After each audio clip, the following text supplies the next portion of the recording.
Hello, my name is Joseph Hernandez. This video is how to show you to configure the DNS in Microsoft Entra domain services. Okay, so I will show you my domain now. Is create, no problem.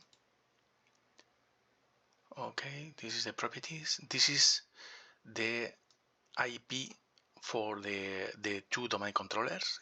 One is this, that one, and the other one. And now I need to configure the DNS because it's not automatic.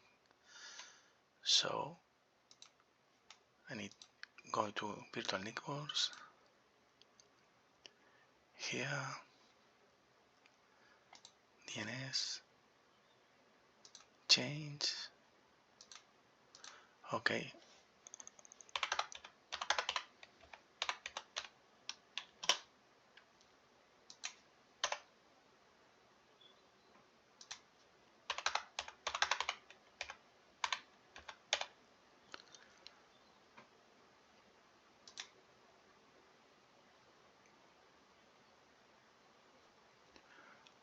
Okay, done. That's it.